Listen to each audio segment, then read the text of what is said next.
You keep searching for your true self like it's hidden somewhere out there, but what if there's nothing to find?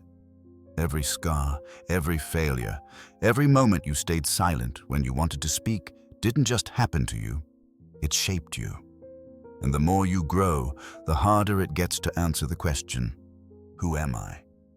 Carl Jung once said, there is more wisdom in your body than in your deepest philosophy. So maybe the real question isn't who you are, but what parts of yourself you're still carrying that no longer belong to you, because the longer you wait to decide, the more life decides for you.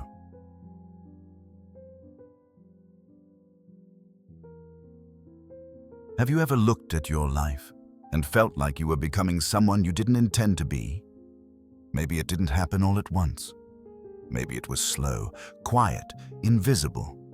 You followed the rules, not because they felt right, but because you thought they'd keep you safe. You pleased others, not because it brought joy, but because it was easier than disappointing them.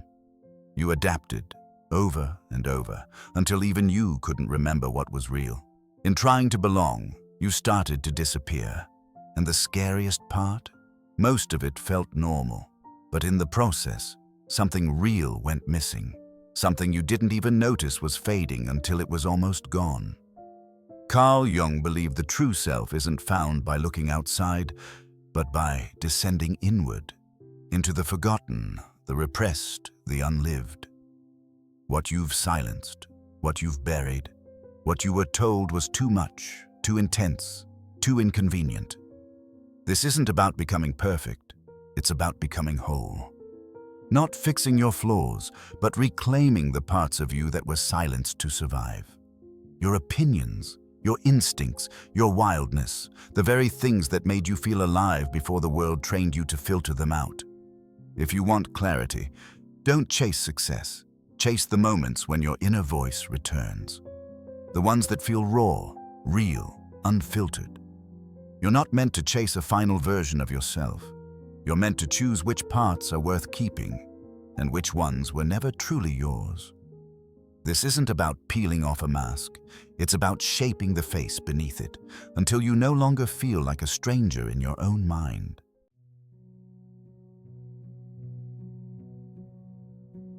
You were born with instincts, but you were raised with expectations. Before you could even speak, the world had already started deciding who you should be. What was acceptable, what wasn't, what made people love you, and what made them turn away. So you began shaping yourself not to express who you truly were, but to protect yourself from being left behind. Carl Jung once wrote, "The shoe that fits one person pinches another. There is no recipe for living that suits all cases." And yet, we're all forced into the same mold. We're told to follow the map, but not to question where it leads. We're taught to survive through approval, to trade honesty for acceptance, to abandon truth for comfort. You stop saying what you feel. You laugh when you don't want to. You stay silent, even when your soul is screaming, all because somewhere along the way you were taught that authenticity is dangerous and that it's safer to be liked than to be real. That peace comes from being easy to love. But Jung reminded us, the privilege of a lifetime is to become who you truly are. Not who they applauded, not who they accepted, but the self that exists beneath the performance. Look closely. That nervous smile in rooms where you don't feel seen, that quiet voice when you have something real to say, that tightness in your chest when your true thoughts rise to the surface. Those are signs you've been edited. And the longer you pretend, the harder it gets to remember what was ever truly yours. Jung also said, every form of addiction is bad, no matter whether the narcotic be alcohol, morphine, or idealism. And maybe the most dangerous addiction of all is the need to be liked by everyone but yourself. You wear masks for so long, you forget they're even there. You prioritize other people's comfort and call that a good life. But Jung didn't preach comfort. He preached confrontation. People will do anything, no matter how absurd, to avoid facing their own souls. So ask yourself, which parts of your personality were chosen, and which parts were handed to you by fear, approval, or silence? Because until you name what's false, you'll never know what's real. Or as Jung put it, until you make the unconscious conscious, it will direct your life and you will call it fate.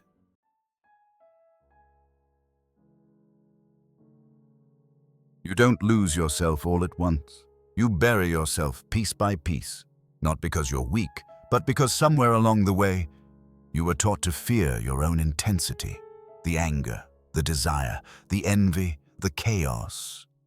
Jung called this the shadow.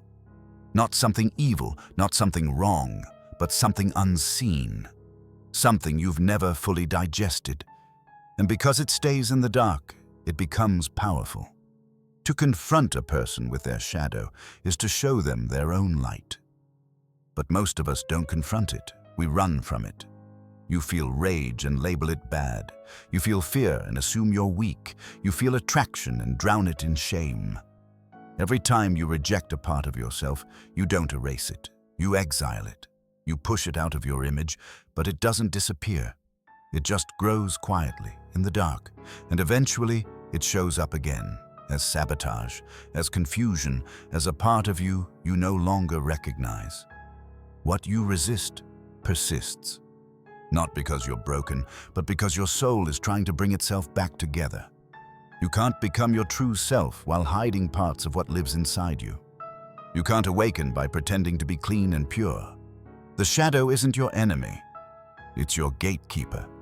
Meeting it is how you reclaim your power, not by becoming the darkness, but by integrating it.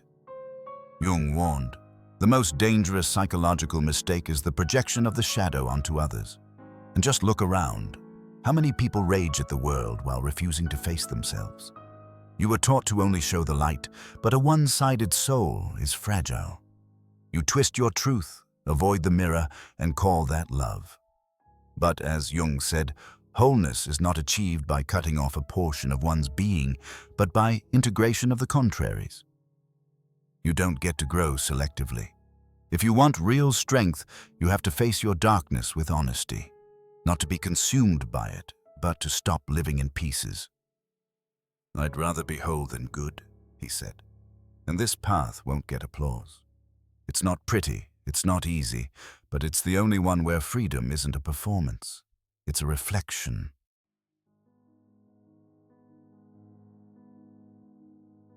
There's a voice inside you, quiet, steady, inconvenient.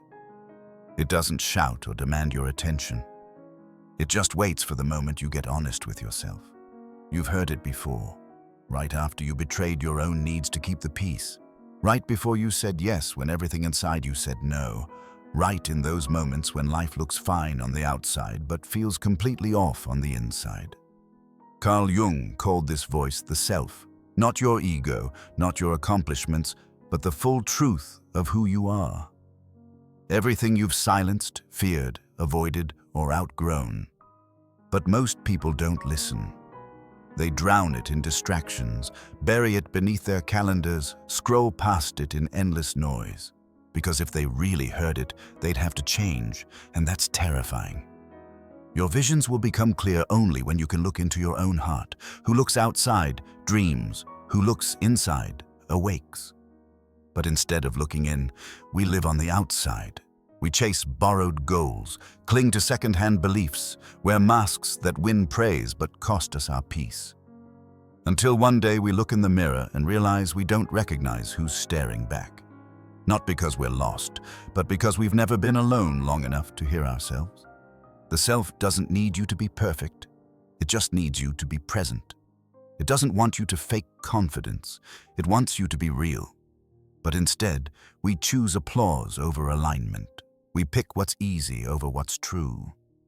And then we wonder why success feels like suffocation. Shame is a soul-eating emotion. And still, we say yes to things that kill our joy. We stay close to people who shrink our voice. The deepest form of self-betrayal isn't failure.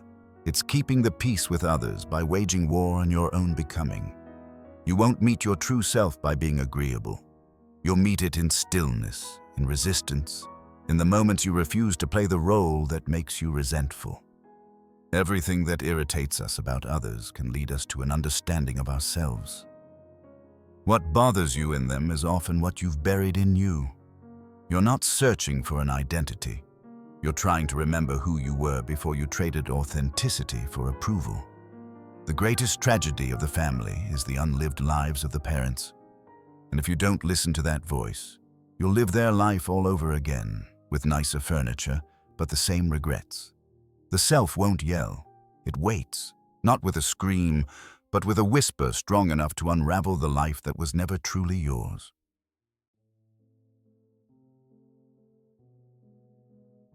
Before you even knew who you were told what to be.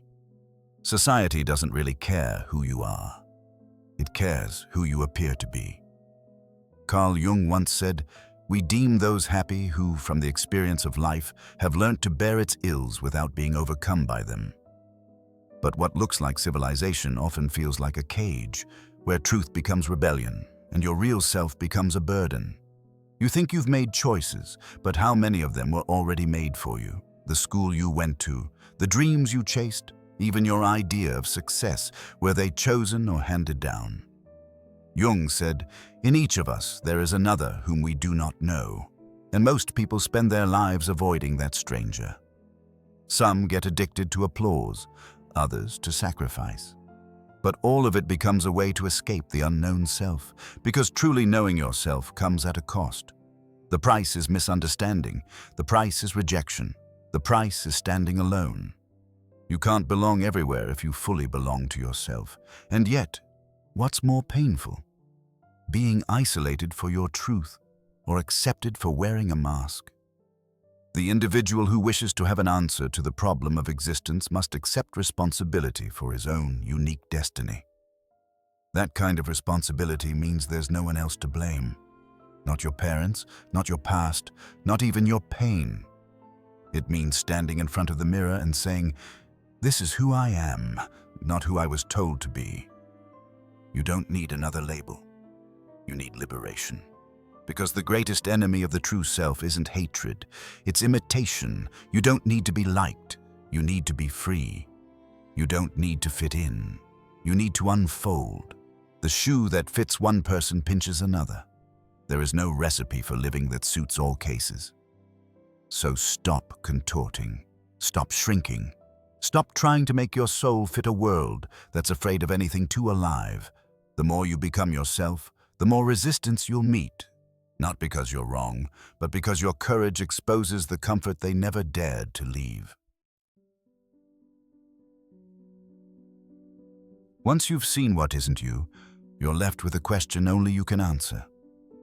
What now? This is the moment where most people turn back. They miss the comfort of pretending. They miss the praise that came with performance. But freedom doesn't come without a cost. It takes more than rejection. It takes reconstruction. It's not just about removing the false parts. It's about deciding what to rebuild in their place. There won't be a map, just moments. Small, powerful decisions where you speak instead of staying silent, where you rest without guilt, where you walk away without needing to explain. That's how the real you begins to take shape. Not in one dramatic moment, but choice by choice, boundary by boundary. It'll be quiet at first.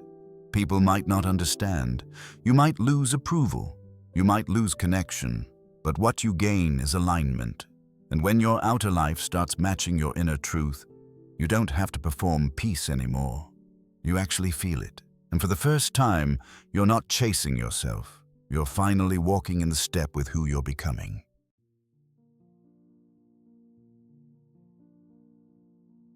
You wake up early. You hit every deadline. You smile when asked how things are going. And still, something inside you feels untouched. This is the mask of functionality, where performance replaces presence, where looking fine becomes more important than feeling real. You're praised for being dependable, for staying strong, for holding it all together. But Jung warned, there is no coming to consciousness without pain. And sometimes, pain is what you avoid through perfection. You stay productive so you don't have to feel. You fill the silence so nothing difficult can surface. You live in motion so nothing still can rise. But silence isn't the enemy. It's the mirror. And that mirror has one message: something's missing. You weren't born to maintain. You were born to unfold, to breathe, to fall apart when you need to pause and listen inward. But somewhere along the way, you replaced self-awareness with output and called that growth. You started managing your image more than your inner life and called that maturity. The most terrifying thing is to accept oneself completely, because it's easier to be seen as competent than to admit you're confused. It's easier to look healthy than to admit you're lost. It's easier to produce than to feel. But being high-functioning while spiritually empty isn't a sign of strength. It's a cry for reconnection, a signal, not of resilience, but of disconnection. To feel alive again, you have to risk not looking like you have it all together. You have to be honest, not polished. You have to stop performing wellness and start practicing wholeness. Solitude is for me a fount of healing which makes my life worth living. But solitude isn't found in the spaces you fill. It's found in the moments you stop performing, when you let the act drop and meet what's real. And what's real is where the self begins, not with applause, but with alignment.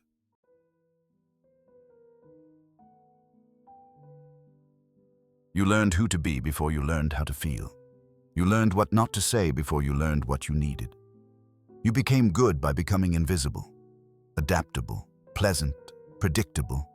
But healing requires more than understanding the past. It means giving yourself what no one gave you, not to blame, but to reclaim. Because the child in you still waits, still watches, still shapes how you respond to love, to conflict, to silence. That child learned safety by self-abandonment, by shrinking in big rooms, by apologizing for wanting more, by staying quiet when everything screamed inside. Carl Jung said, "The reason for evil in the world is that people are not able to tell their stories." And you've never stopped trying to tell yours, just in different languages, through overachievement, through people-pleasing, through disappearing when things get too loud. You still carry their tone in your nervous system, their moods in your gut, their disappointments in your choices. You became their version of lovable, but never felt fully seen. Man needs difficulties. They are necessary for health. So here's the truth. Your wound isn't your fault, but your healing is your responsibility. You are not here to repeat their patterns. You are here to interrupt them, to give your inner child a voice, a home, a protector. I am not what happened to me. I am what I choose to become. So ask yourself, what did I need to hear and never heard? What did I long for and never receive? Then say it, then give it, again and again and again, not to fix the past, but to free the future. Reparenting isn't a trend, it's a return to the one who didn't deserve to be abandoned just to belong. And if no one ever said it, say it now. You're allowed to need. You're allowed to speak. You're allowed to stay. You don't see the world as it is. You see it through the lens of what hurt you. You learned early who to trust, who not to, what to say, what to bury. And slowly, that became your map. But what if your compass isn't broken, just miscalibrated by pain? You keep calling it reality, but it's just repetition. Triggered instincts mistaken for truth. You assume closeness always ends in abandonment, so you leave first. You assume silence means disapproval, so you fill it with apology. You assume joy can't last, so you sabotage it. Carl Jung said, "Thinking is difficult, that's why most people judge." And judgment becomes your armor, so you don't have to feel, so you can stay right instead of becoming whole. You replay pain, not because you want to suffer, but because it's familiar. Even when it burns, it feels like home. We cannot change anything until we accept it. Condemnation does not liberate, it oppresses. But you keep trying to grow while condemning the part of you that never felt safe. You keep trying to awaken while shaming the version of you that froze in fear. The wound didn't just hurt you. It taught you what the world was, what love was, what to expect from others. But expectations built in survival don't serve you in freedom. You can't rewrite your future if your pain keeps holding the pen. The greatest and most important problems of life are all fundamentally insoluble. They can never be solved, but only outgrown. You don't solve a worldview like a puzzle. You outgrow it by standing in the present and not letting the past narrate your next step. This is the moment you stop living on defense and start choosing what you believe, not based on pain, but on possibility. Because the world you see is built inside your mind. And healing isn't just about feeling better. It's about seeing clearly.